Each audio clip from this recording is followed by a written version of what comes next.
Et aussi, ce que vous avez dit au sujet du fait que c'est mieux de comprendre les autres et la traiter plutôt que de se mettre dans une boîte, dans une catégorie. Et c'est vraiment de cela que traite votre podcast qui s'appelle Beyond Boxes, dépasser les boîtes.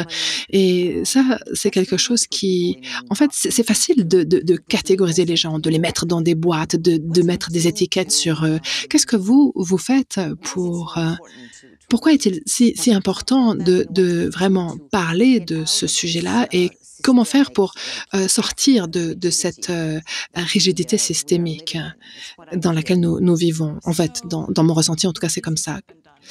Alors, c'est plus facile à dire qu'à faire, n'est-ce pas? La raison pour laquelle mon podcast s'appelle Au-delà des boîtes, c'est parce que l'idée, c'est de dépasser ces catégories créées par la société dans lesquelles on se met constamment. Mais ça ne veut pas dire que toutes les étiquettes soient mauvaises.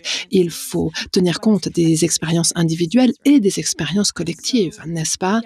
Et donc, à nouveau, quand je parle de discrimination systémique, cela inclut le collectif. Par exemple, si on parle de sexisme ou de misogynie, eh bien, les femmes auront une expérience collective et les hommes auront une expérience collective qui sera très différente l'une de l'autre.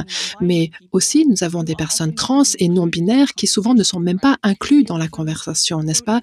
Parce que ces personnes souvent ne collent pas à ces catégories qui sont très binaires. Donc ça, c'est un des problèmes quand on catégorise de façon très rigide. Et cela s'applique à tout. On parle souvent des noirs et des blancs, des hétéros et des homos, des hommes et des femmes. Et toutes ces catégories binaires qui finalement limitent et restreignent notre capacité à nous mettre en lien avec l'humain en face de nous, dans toute sa multidimensionnalité, dans tout son être. Et en même temps, nous avons aussi besoin de reconnaître que le système dans lequel nous vivons, n'est-ce pas, les gens souvent disent qu'ils veulent ils disent nous ne faisons qu'un, la race ça n'existe pas, il n'y a que la race humaine par exemple, et même si c'est vrai en théorie, ce n'est pas la façon dont fonctionne la société dans laquelle nous vivons. Donc oui, la race, le genre, ce sont des constructions sociales à de multiples égards et pourtant cela fait aussi partie de la réalité dans laquelle nous vivons.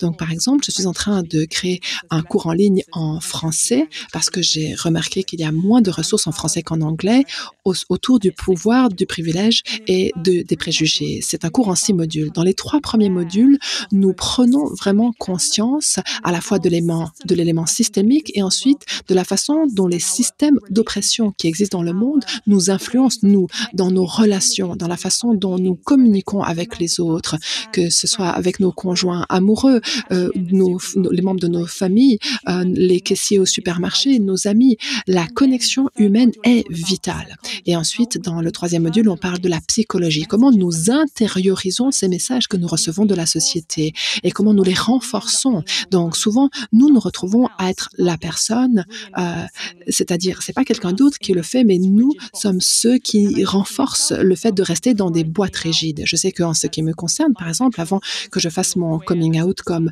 bisexuel, pansexuel ou queer, c'est voilà certaines des étiquettes que j'utilise pour décrire ma sexualité et parfois mon genre. Avant ce coming out-là, c'était vraiment très dur parce que j'avais des idées au sujet de la signification de ces étiquettes-là. Et je suis également par ailleurs handicapée et pour moi, c'était très difficile d'accepter cela dans le sens où j'avais des idées très rigides au sujet de ce que signifiaient ces étiquettes-là. Donc, j'ai dans mon podcast un épisode avec Mel Cassidy où nous parlons du fait que les étiquettes sont quelque chose qui décrit mais qui ne prescrit pas. Voilà. Mais donc ensuite, dans le travail que je fais, il y a ces 3 modules qui tournent autour de comment nous pouvons conscientiser tout cela. Car il nous faut d'abord prendre conscience pour pouvoir créer du changement. Mais la prise de conscience, ce n'est que le premier pas. Le mouvement MeToo, par exemple, qui a commencé il y a plus de 5 ans, ou alors le mouvement Black Lives Matter après l'assassinat de George Floyd en 2020, c'était il y a 3 ans déjà. Ces mouvements-là, MeToo et Black Lives Matter, mettent vraiment en lumière les réalités que vivent les gens qui appartiennent aux groupes opprimés. Mais en même temps, il y a eu beaucoup de mouvements dans les réseaux sociaux, beaucoup de gens qui en parlent. Oui, c'est génial, mais il n'y a pas eu tant de changements que ça après tout. En France, le rapport du Haut Conseil sur l'égalité entre hommes et femmes, donc il y a eu ce groupe qui a créé un rapport au sujet de l'égalité hommes-femmes en France. Et dans ce rapport, ils ont montré que l'inégalité est encore extrêmement présente. 90% des gens reconnaissent que les hommes et les femmes ne sont pas traités de façon égale. Mais ce que les gens sont prêts à faire à ce sujet, c'est encore très limité. Et je crois que parfois les gens se sentent paralysés par rapport à leur capacité d'action. Mais d'autres aussi n'ont pas vraiment envie de le faire, car pour évoluer, on doit traverser l'inconfort. Et cet inconfort est inconfortable. Et nous savons que c'est le cas aussi quand on veut guérir son traumatisme, que ce soit individuellement ou en collectif ou en société, on doit traverser cette phase d'inconfort d'abord. Et donc le travail que je fais, dans ce travail-là, j'utilise des outils très concrets pour aider les gens à amener ces changements. Et l'une des façons dont j'encourage cela, c'est de faire le travail en groupe. Car, à nouveau, cette société individualiste dans laquelle nous vivons contribue à la fragmentation. Et guérir passe par le fait de se réunir. Voilà, je ne suis pas vraiment sûre d'avoir répondu à votre question.